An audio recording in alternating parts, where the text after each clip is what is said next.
Ya, pemirsa, seperti yang kita beritakan di awal segmen tadi, sebanyak 6 orang guru dan tenaga kesehatan di Papua Pegunungan ini diduga dibunuh oleh kelompok kriminal bersenjata atau KKB.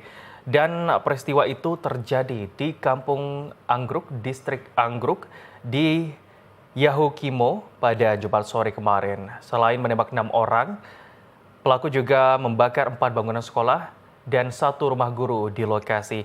Dan kita akan membahas peristiwa ini lebih lanjut bersama dengan narasumber yang telah hadir bersama kita melalui sambungan virtual Zoom, yakni dengan Pangkogap Wilhan III, Legend TNI Bambang Trisno Hadi. Selamat sore Pak Bambang. Selamat sore, Mas Habib. Pak Bambang, mengawali dialog kita hari ini, saya ingin tahu kronologi awal dari peristiwa ini. Kemudian sejauh mana pihak terkait telah mengungkap kasus ini? Ya, jadi peristiwa ini terjadi pada tanggal 21 Maret yang lalu, hari Jumat. Itu sekitar pukul 16 waktu Indonesia Timur. Jadi Kampung Anggruk yang selama ini aman dan tentram, tiba-tiba didatangi oleh sekelompok kekuatan OPM sekitar 10 orang dengan bersenjata 5 pucuk. Nah, mereka masuk kemudian melaksanakan serangan.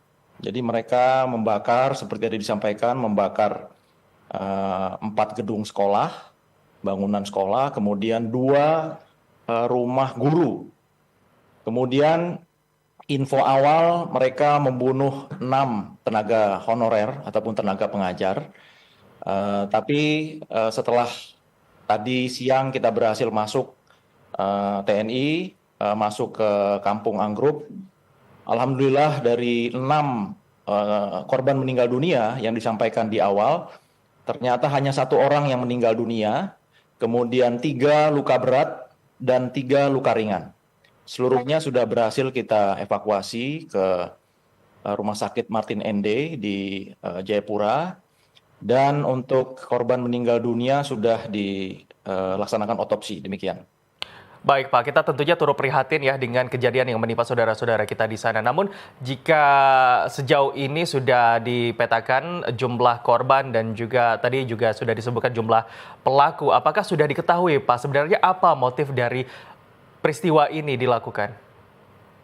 Jadi dari pagi sampai sore hari tadi, saya kebetulan bersama-sama dengan segenap Forkopimda, Pak Bupati, Pak Kapolres, Pak Dandim. Kita semua berada di posko di Bandara DKI Yahukimo untuk mengendalikan jalannya operasi. Itu kita juga berdiskusi apa kira-kira yang menjadi penyebab serangan ini. Dari pembicaraan itu kita sampai kepada 2 kesimpulan. Yang pertama adalah kemungkinan ini merupakan residu dari pelaksanaan pilkada kemarin, karena ada beberapa kelompok OPM yang mendukung salah satu paslon, demikian juga paslon lainnya. Jadi itu mungkin biasa terjadi di beberapa wilayah yang ada di Papua ini. Kemudian kedua, kelompok ini adalah kelompok yang biasa melaksanakan intimidasi, pengancaman untuk mendapatkan dana. Jadi istilahnya japrem lah. Jadi mereka mungkin masuk ke desa minta uang, mungkin tidak dikasih sehingga mereka marah dan melaksanakan hal yang keji tersebut. Klaim yang mereka sampaikan bahwa mereka melaksanakan pembunuhan karena personil guru ataupun pengajar itu merupakan personil TNI, ini adalah klaim yang sangat menyesatkan, karena ini diakui sendiri oleh Pak Bupati bahwa personil ataupun korban ini mereka merupakan tenaga pengajar dari program Yahukimo Cerdas. Ya, jadi mereka ataupun Pemda Yahukimo ini merekrut sekitar 300-an orang tenaga pengajar, honorer, dan juga tenaga kesehatan untuk melaksanakan tugas di desa-desa terpencil di Yahukimo. Jadi tidak benar klaim bahwa mereka menyerang ataupun membunuh masyarakat ataupun korban ini karena mereka adalah personil TNI. Demikian, Mas. Baik, tadi Bapak sempat menjelaskan ada dua kesimpulan awal ataupun praduga motif dari Ya. peristiwa ini, mungkin dari Wirasudu Pilkada ataupun kelompok biasa yang meminta dana seperti itu, Pak. Kemudian bagaimana kemudian pengamanan yang dilakukan kepada lokasi kejadian ini agar orang-orang di sana tentunya merasa aman dan bagaimana nanti langkah-langkah ke depannya untuk menangani kasus ini, Pak, singkat saja.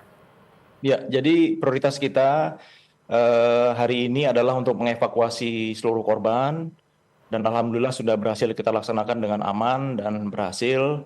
Kemudian ke depan tentunya kita akan memikirkan bagaimana untuk pengamanan kampung-kampung yang ada di distrik Anggruk, khususnya Desa Anggruk. Kita sudah menempatkan beberapa personil pasukan kita di sana karena memang Anggruk ini merupakan salah satu distrik yang memang tidak ada aparat keamanan sama sekali, Mas.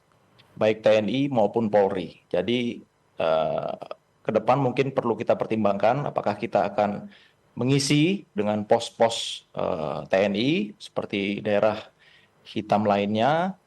Tapi tentunya ini kita akan berkoordinasi dengan Pak Bupati, tokoh agama, dan tokoh masyarakat setempat. Tapi Baik. alhamdulillah dari awal peristiwa itu seluruh masyarakat mengungsi, meninggalkan Anggruk. Tadi sore kami mendapatkan informasi terakhir dari pasukan yang ada di Anggruk bahwa mereka sudah mulai kembali ke Desa Anggruk untuk melaksanakan kegiatan seperti Untuk sedia kala. melaksanakan pengamanan lebih lanjut ya Pak, agar peristiwa yang Betul. sama tidak kembali terjadi di lokasi yang sama. Dan kita harapkan semoga Iya. wilayah lain juga dapat tetap aman dan kondusif ya Pak dengan adanya peristiwa ini mengingatkan Iya. kepada kita untuk lebih menaruh perhatian lebih. Terima kasih Pak Bambang atas waktunya telah bergabung bersama Terima kami kasih, Mas di Andi. laporan 8 petang Ya. Pak. Salam sehat Pak. Salam sehat, selamat